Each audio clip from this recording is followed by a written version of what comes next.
Hablé con unos 12 años, no, es que no está comiendo bien porque quiere estar marcado. Y yo decía, weón, ¿qué le están metiendo en la cabeza?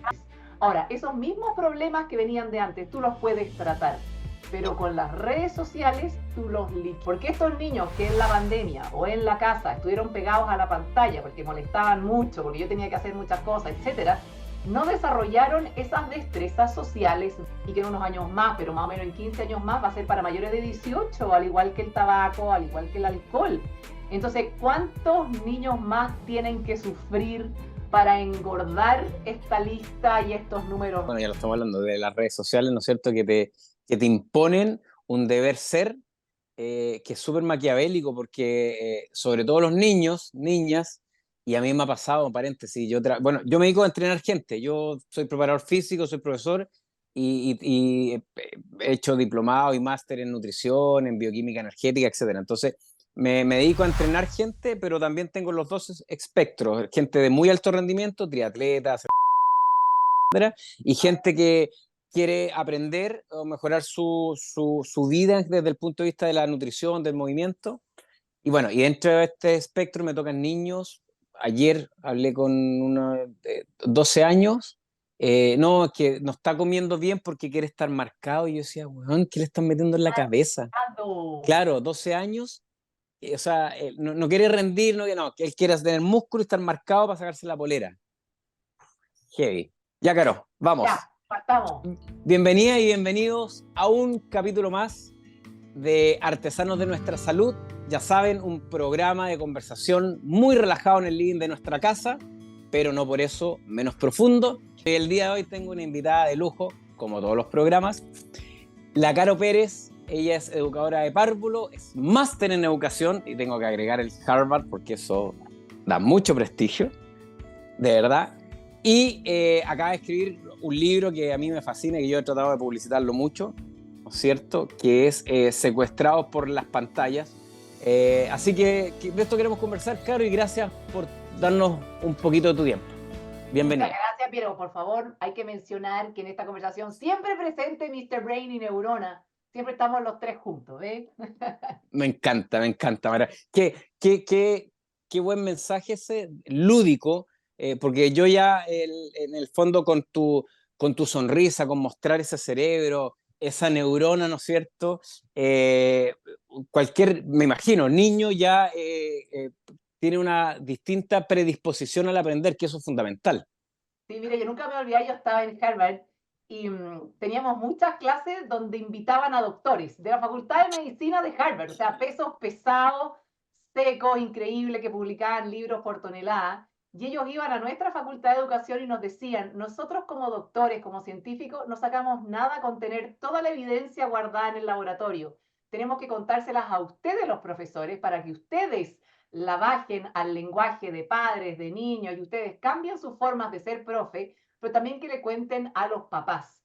Y eso me llegó y me quedó grabado en el corazón. O sea, toda esta evidencia científica, muchos científicos son buenísimos para investigar, pero les cuesta divulgarlo. Y esa es la suerte de ser educadora de párvulos y de tener siempre juguetes, material concreto, porque aquí en Chile hay mucha ignorancia con respecto al desarrollo del cerebro y se ve como algo súper difícil, como algo solo para psiquiatras, solo para neurólogos, y los niños sí son capaces de entender porque ellos tienen que aprender a cuidar su cuerpo. O sea, no sacamos nada con ser papá y mamá, no coma esto, no tome esto. Hay que decirle el por qué. O sea, en mi casa, mis niños saben que de mi bolsillo jamás va a salir algo de plata para comprar bebidas, ningún tipo de bebida. Claro, sí, es fantástico. Bueno, y parte de eso, tú también, y se nota en tu libro que viene escrito desde tu experiencia, desde el rol de hija, de madre, de educadora. Andrea Liud, que es una doctora en educación, ella señala, ¿no es cierto?, que el rol principal de nosotros, los profesores, es ser un agente, un buen agente de cambio, y generar esa inquietud en los cerebros para querer aprender y con ese aprendizaje ser capaces de hacer cambios sustantivos en las vidas de cada uno. Y como bien dices tú, desde mi punto de vista, eh, todos estos temas que son relacionados a nuestro sistema, ¿no es cierto?, a nuestra biología, desde el cerebro hacia abajo, deberían ser. Es verdad. Oye, Caro, mira, a ver, hay algo que para la gente que no te ubica, a mí lo que me llamó la atención, y yo lo hablaba con Germán, con el hombre tras las cámaras, que está escuchando ahí, un gran apoyo, es lo incisiva, pero con fundamento que tú eres en la manera en divulgar. Me explico.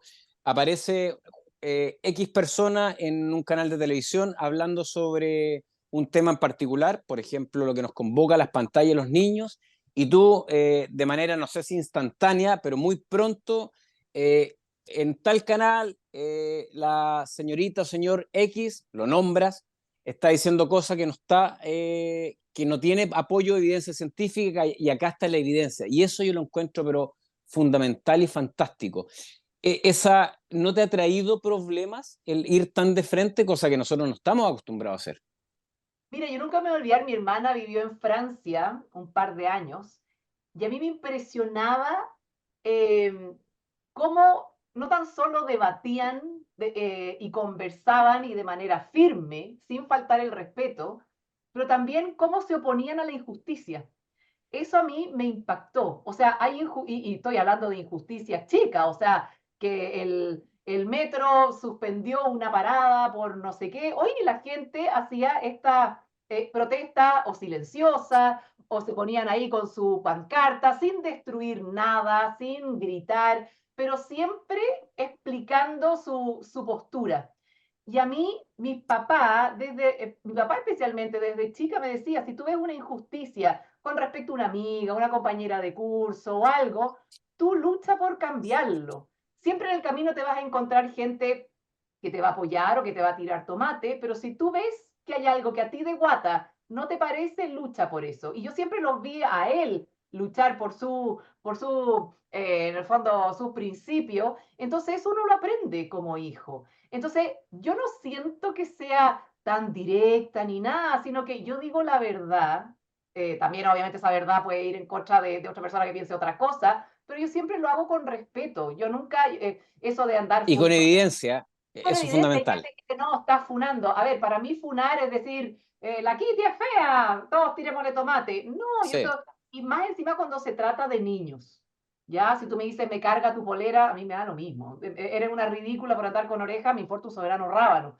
Ya, o sea, si tú me claro. atacas a mí, me importa nada, porque yo de verdad tengo mi autoestima bien puesta, le podré caer bien a alguien o no a alguien, pero cuando se trata del desarrollo de niños chicos, uno tiene que ser valiente y tiene la obligación de alzar la voz. Entonces, cuando me dicen, oye, pero tu activismo, a ver, si yo nunca pensé en ser activista, esto me llegó porque yo sentía que mis hijos estaban siendo atacados y uno, cuando es mamá, papá, le sale la fiera que tiene dentro, y cuando uno tan solo quieres a tus niños, quieres a todos los niños. Entonces yo tuve la suerte de poder estudiar en Harvard. Entonces, y era tanto lo que tenía que estudiar que yo siempre decía, por favor, Dios mío, si salgo de esta es para ayudar, porque de verdad me costó mucho, sí fue muy difícil. Lo disfruté, pero fue muy, muy difícil. Entonces, uno tiene que siempre ayudar desde la vereda que le toca, al que estudió biología, al que estudió derecho. A mí me tocó educación y tengo la suerte de ser divertida, de decir las cosas de manera entretenida, tomar de todos estos temas que son complejos y ponerlo en un idioma más sencillo, pero no por eso no profundo. Claro, ¿Ya? claro. Y Qué maravilla los padres que te tienen a ti como profesora de sus hijos. De verdad, lo encuentro maravilloso. Y con todo lo que dijiste, te encuentro toda la razón y no puedo estar más de acuerdo. ¿sabes otra cosa? Permíteme. No, Para dale, dale, terminar dale. ese hilo, yo estudié en Harvard y yo tenía terror de ir a estudiar a Harvard porque cuando me mandaron la lista de profesores, oye, tenía Howard Gardner, tenía puros pesos, o sea, como los rockstar de la educación iban a ser mis profes. Y uno está acostumbrado a que en Chile, me pasó a mí cuando yo estudiaba párvulo, la profe lo sabe todo, tú te Claro, tienes que quedar callada, anda tú a discutirle. Y yo discutía. Y varias veces me echaron de la sala, porque decía, esta profesora está diciendo puras patrañas, y yo le decía, y Carolina Pérez, para afuera. Y después mi mamá me decía, Carolina, pero termina la carrera tranquila, pero es que esta señora está cometiendo una injusticia, ya no importa. Y varias veces tuve que ir a pedir disculpas mordiéndome la lengua, sabiendo que la profesora había dicho un disparate. En fin, la cosa es que llegué a Harvard aterrada y los profesores desde el día uno sabían mi nombre Y yo era como, ok. Te invitaban a su casa a un café para conocerse antes de las clases y yo decía que hay gato encerrado. ¿Dónde está la cámara oculta? ¿Dónde está la cámara oculta? ¿Cómo tanta amabilidad? Como que nos van a matar, nos van a mandar a, como no sé, a triturar, porque tanta amabilidad lo encontraba, es más, sospechoso. Y hablé con una gringa y yo le dije, oye, ¿cuándo se van a empezar a poner pesados? Y me miró con una cara, ¿y por qué se van a poner pesados? No sé, porque encuentro que son como demasiado amorosos. Bueno, son así. Y a mí me impactó eso. Las clases más entretenidas, profesores que nos iban a dar las charlas con chiste entre medio, pero un nivel de profundidad brutal. Y yo me hubiera encantado grabarme, o sea, que hubieran grabado a la Carolina Pérez en primera fila como niñita en el circo así, porque eran profesores magníficos, todos llenos de publicaciones, pero eran amables. Y yo dije, cuando yo vuelva a Chile, voy a tratar dentro de lo que yo pueda de llevar todo eso que aprendí a la sala de clase, a mi charla, a los colegios, porque mientras más sabe la persona, al final es más humilde y te lo explica de una manera muy sencilla. Así es, Eso me pues, así es. encanta. Y mientras uno más se enseña, uno también aprende.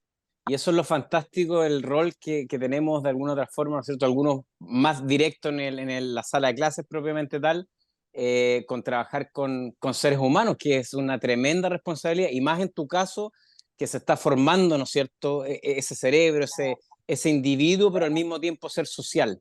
Oye, a propósito, quiero pedirte 30 segundos porque quiero leer un párrafo de tu libro y que lo comentemos. Hoy estamos frente a una generación que está adicta a sus smartphones.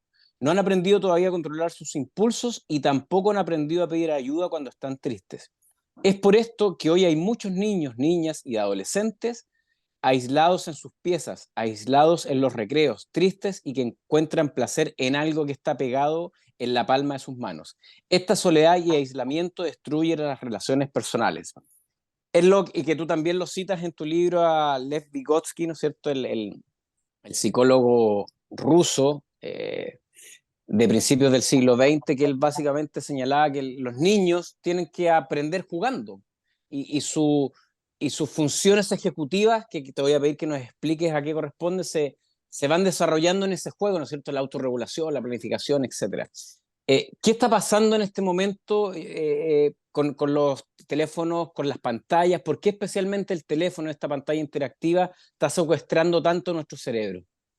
Antes de llegar a la pantalla, es súper importante, qué bueno que nombraste el tema del juego, porque el juego libre, no estructurado, el juego imaginativo, es oro y diamantes para un cerebro en desarrollo.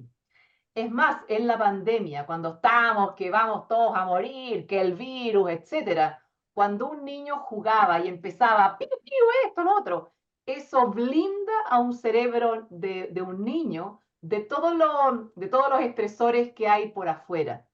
Pero el problema es que hay mucha gente que cree que este juego libre y no estructurado es una pérdida de tiempo. Los niños tienen que estar haciendo cosas, tienen que estar o haciendo deporte, o estudiando, o en el taller de esto, y no se dan cuenta que este niño que agarró una caja de cartón y que le dibujó una bandera, es un barco pirata, y juega con la hermana a que el suelo es la lava, todo eso es una maravilla. O sea, los momentos más placenteros de mi vida fueron estar escondidita y escuchar a mis hijos en este juego libre, no estructurado, imaginativo. Yo lo he escuchado y decía que se me quede grabado en mi cerebro por siempre, porque realmente es de una belleza increíble. Entonces, en ese juego los niños aprenden a respetar los turnos de conversación, por ejemplo. Yo hablo, tú paras, después tú vuelves a hablar, yo espero. Aprenden a resolver problemas. Todas esas destrezas sociales se aprenden en el juego y en la familia. Pero ¿qué está pasando hoy día? Psicólogos y psiquiatras están teniendo consultas llenas de terapia grupal. Porque estos niños que en la pandemia o en la casa estuvieron pegados a la pantalla porque molestaban mucho, porque yo tenía que hacer muchas cosas, etcétera, no desarrollaron esas destrezas sociales básicas. No es que tú vayas al colegio y tengas en prekinder el curso Destrezas Sociales 101. No, tú Mm. las traes aprendidas de la casa. Entonces, en estas terapias grupales, ¿qué es lo que están haciendo los psicólogos? Con 5 o 6 niños, ya, Juanito va a hablar, tú lo vas a escuchar y vas a tomar el tiempo porque tienes que quedarte calladito. Después el otro, tú vas a hablar. cuestiones que tú dices, ¿really? ¿En terapia grupal? Tienes que pedir por favor. Cuando vas a conversar con alguien, tienes que mirar a los ojos. O sea, hoy día hay familias que pagan una buena cantidad de plata para que sus hijos aprendan estas destrezas básicas, que son básicas, y se aprenden en la casa y en el jardín infantil. Entonces, claro, si uno supiera, si los papás supieran que en estos primeros años se juega el Mundial de Fútbol de Qatar de la inteligencia humana, dejaríamos todo y nos dedicaríamos a regalonear a nuestros niños, a sacarlos de paseo, a que pisen el pasto a pie pelado, que tengan animalitos, nos jugaríamos el pellejo por nuestra sociedad, pero estos niños chiquititos molestan. Ya hay que pasarle la pantalla, hay incluso ahora aplicaciones para que los niños aprendan a hablar, para que aprendan las cosas de jardín infantil y te las venden con mucha, mucha publicidad y publicidad muy bonita. Entonces, si los papás supieran cómo realmente funciona el cerebro humano, nosotros diríamos, ¿sabe qué? Eso no. Entonces, ahora yo me estoy terminando de leer este libro, que lo puse el otro día en Instagram, porque de verdad está buenísimo, se llama Lector vuelve a casa, porque claro, el tema de la comprensión lectora es súper importante, especialmente ahora que salieron los resultados de la prueba PISA, donde Sí, solamente tremendo. el 1,5%, o sea, de 100, 1,5% de un adolescente de 15 años comprende todo el texto. Entonces, aquí esta psicóloga habla que el tema de la comprensión lectora no es tan solo para leer el libro. Cuando tú realmente piensas críticamente, comprendes bien un texto, hay circuitos cerebrales que después el fondo se transfieren a la comprensión del otro. Cuando yo converso con otra persona, comprendo más a este otro y voy desarrollando la empatía. Comprendo los procesos que está viviendo mi país en la economía, en la historia. O sea, comprender lo que tú lees es clave para ser un adulto que entiende dónde está parado. Entonces, si tú me dices que el 33% de los adolescentes de 15 años no tiene el nivel más básico de comprensión lectora, insisto, la prueba me da lo mismo. Significa que Claro. 33%, 33 de 100, no tienen idea dónde diablos están parados y van a trabajar, van a formar una familia, van a vivir en sociedad y cuál va a ser su aporte, cómo van a vivir. Entonces también hablan los psiquiatras hoy día que va a haber un nivel de insatisfacción personal en unos años más y eso va a traer problemas sociales bien importantes.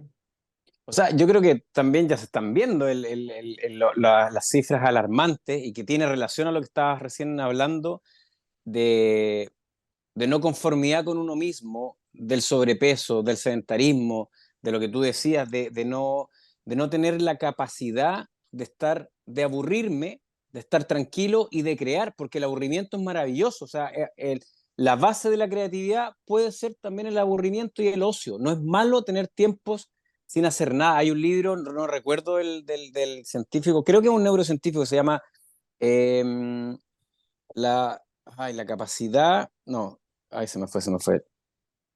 La ciencia de no hacer nada. La ciencia de no hacer nada. Y él analiza esto y dice que los procesos creativos precisamente es cuando dejamos el multitask fuera, ¿no es cierto? Que está tan lamentablemente de moda, Que que no no existe, tenemos, ¿ah? Y que no existe. aparte, es un neuromito, ¿no es cierto? De alguna otra manera, si nuestro cerebro, si lo llenamos de cosas, hace de todo, pero de todo mal. Pero en este momento, ¿cómo compite un libro con una pantalla? Ahora, y aquí termino, desde un punto de vista mecanicista es relativamente fácil. Ojalá que el niño nazca con libros, que en una casa haya el libro. Va a ser desde el punto de vista del adorno es maravilloso, pero también de lo que entrega un libro. El mirar, observar esas letras, el leer esa sintaxis, el comprender, el interpretar, te va a ayudar a reflexionar, pensamiento crítico, etcétera, etcétera. Pero no lo hacemos. Tú hablas de cómo competir, no se puede. No podemos competir con las pantallas porque es una competencia desleal. ¿Ya? Pero antes de llegar a eso, quiero hablar del aburrimiento, porque yo justo en julio fuimos con mi familia a Inglaterra y estuvimos un día y medio completo en Cambridge. ¿Y quién estudió en Cambridge en el 1600 fue Newton? Y tenían ahí el árbol, que era hijo del árbol que él tenía en su casa de campo. Así que ahí estaba el árbol y tenían manzana y todo el cuento. Y bueno, hubo un renacer de la peste negra en 1600, Así que el rector de Cambridge dijo, bueno, vayan a agarrar un par de libros y váyanse para su casa, porque no sabemos si nos vemos en un año o en 2 años más. La peste negra no tenía ni idea ni cómo se transmitía, ni Claro. nada. Bueno, él se fue a su campo y estaba un día aburrido debajo de un manzano. Una tarde de verano, muerto de aburrido, sin hacer nada, y le cayó la manzana arriba de la cabeza. Entonces, ¿qué hubiera pasado si Newton hubiera estado chateando? Le cae la manzana y ni se entera, ni se entera. Entonces, el aburrimiento es buenísimo. Te da tiempo para que el cerebro ordene. Se te ocurren ideas de cómo salir del aburrimiento, porque si tú y yo estamos aburridos, efectivamente podemos estar mirando el techo mucho rato, pero un niño de 3 años no puede estar 3 horas mirando el techo, porque su cuerpo no se lo permite, su Mm, cerebro no se lo permite.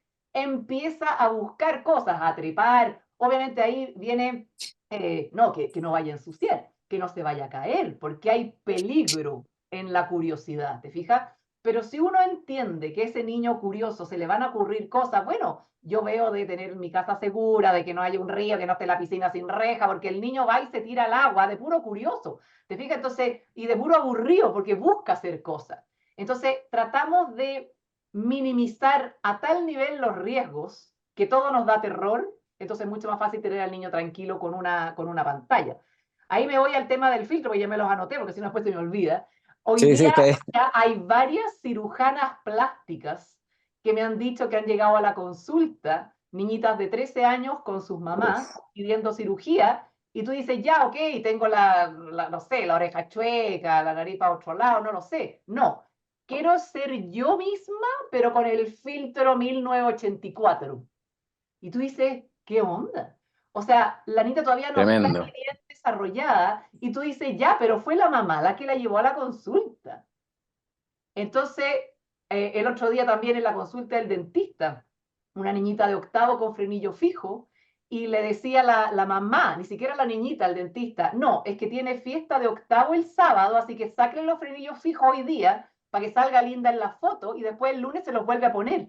Y el dentista con una Claro. cara decía, no es llegar y sacar el frenillo fijo. O sea, hay No, todo no, un... y lo peor, o sea, el mensaje que está mandando esa madre, el valor por sobre todo de la belleza, que por lo demás, ¿no es cierto?, nuestra especie siempre ha estado conectada con la belleza, pero últimamente en este tiempo ya tan líquido, como dice Bauman, ¿no es cierto?, se le ha sobrevalorado. Y la belleza es algo más dentro de un todo. Entonces, esas señales, y el tema es por qué ese padre, por qué le da ese valor, porque también consume, porque paréntesis, las redes sociales y este tipo de cosas, desde mi punto de vista, son fantásticas cuando se utilizan bien. O sea, yo no te hubiese conocido si no es por este aparatito, y no hubiese leído tu fantástico libro, que por lo demás me ayudó a crecer, a aprender, ¿no es cierto? Eh, pero lamentablemente no todo el mundo lo utiliza de esta forma. Entonces, el colgarnos de los volúmenes, ya sean en los dos extremos, ¿no es cierto? Es muy pernicioso y como tú bien dijiste al principio, o sea, en la etapa donde más absorbe ese cerebro, donde se va creando desde estructura, desde función, está mal aprendiendo, por lo tanto está generando un aprendizaje errado asociado con un shot de dopamina y van a ser sus futuros deseos y motivaciones. Ahora, a mí lo que me preocupó fue que el 2019, justo ante la pandemia, yo fui a Estados Unidos a un seminario de 2 días de puros psiquiatras, neurólogos y el tema de las pantallas. Y era tan espectacular que nos decían, aquí no va a haber ni coffee break, ni break para el almuerzo, son clases de las 8 de la mañana hasta las 5 de la tarde, vamos a tener café ahí, pero esto es non-stop. A mí me impactó la urgencia de ese congreso. Era especialista tras especialista, y me acuerdo que yo hablaba por teléfono con mi papá y me decía, Carolina, aprovecha de escribir para una revista. Y yo llegaba a mi pieza, porque era en el mismo hotel, y llegaba a llorar. Lloraba y lloraba y lloraba, porque era muy fuerte. Y estamos hablando del Sí. 2019, porque eran historias de que nos contaban ahí los psiquiatras. Y había un psiquiatra que dijo, la única forma que nosotros los adultos empecemos a tomar, en el fondo, el toro por las astas, es que haya más números rojos, porque nosotros en Estados Unidos tenemos todas las estadísticas, pero necesitamos datos duros. Y esos números rojos son claro, más esto, más lo otro, porque con esos números rojos y analizados por país, ahí la gente va a tomar acción. Pero esos números rojos van a tener nombre y apellido. Y esos números rojos van a ser hijos de alguien. Y se le caía la lágrima porque él ya había tenido varios pacientes. Y eso a mí me dejó muy mal. Entonces, por eso me dolía volver a Chile y hablar de estos temas y que la gente me dijera, ay, eres exagerada. Un psicólogo que me trató de espanta vieja. Y justo estaba yo ahí en la charla. Y yo me espanta vieja. Si yo no quiero espantar a nadie. Yo simplemente me siento como la vocera de estos doctores para salvar a los niños. Aquí no es como que hay que aprendan mejor los colores. Estamos hablando de salvar a niños. Ahora, el teléfono no es el culpable, la red social tampoco es la culpable, pero estas pantallas son acelerantes y agravantes de problemas que venían de antes. Ahora, esos mismos problemas que venían de antes, tú los puedes tratar, pero con las redes sociales, tú los... A mí también me impactó mucho. Como somos seres Homo sapiens y nuestro cerebro no ha evolucionado mucho desde el primer Homo sapiens, nosotros estamos diseñados para vivir en tribu. Entonces, mi cerebro está diseñado para tolerar que 150, yo no sé cómo habrán hecho estos estudios, pero está estudiado, mm, que 150 personas me digan, Carolina, eres fea. Si yo estoy en una plaza y 150 personas me dicen eres fea, obviamente me voy a poner triste, más de alguna lágrima se me va a caer, pero mi cerebro puede lidiar con estos 150 personas. Más me produce niveles de estrés tóxico y cuando estoy tan estresada no pienso bien y cometo errores. Pero ¿qué pasa hoy día? Una niñita de 14 años, 500 personas le dicen muérete, eres fea, eres gorda, tienes espinillas. Entonces, esa niñita que ha sido bien educada, con familia amorosa, que le han dicho, no pesques estas cuestiones, que te entre por una oreja y te salga por la otra, que nosotros los papás nos quedamos felices con eso. Yo le he explicado y le he dicho que las cosas que ve en la pantalla no son verdad. La teoría, perfecta. Pero que 500 personas me digan fea a un cerebro inmaduro, se llena de este cortisol, la hormona del estrés, y no le llega sangre a la corteza prefrontal, y me corto, intento matarme o literalmente me mato. Y no porque no le haya es, enseñado, no porque haya sido hija de padres separados, que tuvo mala educación, no, esto le puede pasar a cualquiera, porque el cerebro está inmaduro, entonces no le puedo dar este nivel de estrés a un cerebro que no tiene todavía la capacidad para lidiar con esa cuestión. claro, por eso Susana Herculano, una neurocientífica, ella en un artículo, al final de su artículo, dice que como la niñez y la adolescencia son etapas que en otros primates no existen y que cada vez la adolescencia está siendo, está surgiendo antes, los padres tienen que tomar esa pega, ¿no es cierto?, de la corteza prefrontal. Y en este sentido es ver la posibilidad de retrasar lo más posible, ¿no es cierto?, esta entrega de estos tipos de teléfonos, estas pantallas interactivas, y ojalá esto, pues, leer, que es tan entretenido cuando uno realmente le toma el placer y el cerebro aprende y genera ese bienestar desde la lectura, es maravilloso, maravilloso. Incluso ahora Inglaterra está pensando en legislar que tú no puedes tener acceso a redes sociales, cumple 16 años y ahí recién puedes tener acceso a redes sociales. Ahora los psiquiatras dicen que estos años son bien cruciales y va a quedar la escoba y que en unos años más, pero más o menos en 15 años más, va a ser para mayores de 18, al igual que el tabaco, al igual que el alcohol. Entonces, ¿cuántos niños más tienen que sufrir para engordar esta lista y estos números rojos para que la gente que puede tomar acción hoy día no lo esté haciendo? Bueno, Caro, ojalá que no lleguemos a esos números tan pesimistas, ¿no es cierto? Y bueno, y tú tienes que seguir con esta lucha y dentro de mi vereda, de mi humilde vereda, yo voy a tratar de masificar lo que más pueda y por supuesto tu libro. El tiempo apremia y ya nos tenemos que desconectar. Te mando un abrazo, un beso, de verdad que lo pasé fantástico. Espero que la gente también haya aprendido y que vayan y compren tu libro y lo lean porque es maravilloso y te sigan en redes sociales. Tu Instagram y por supuesto seguimos en contacto y te mando un abrazo gigante y un beso y muchas gracias por tu tiempo. Muchas gracias a ti. Chao.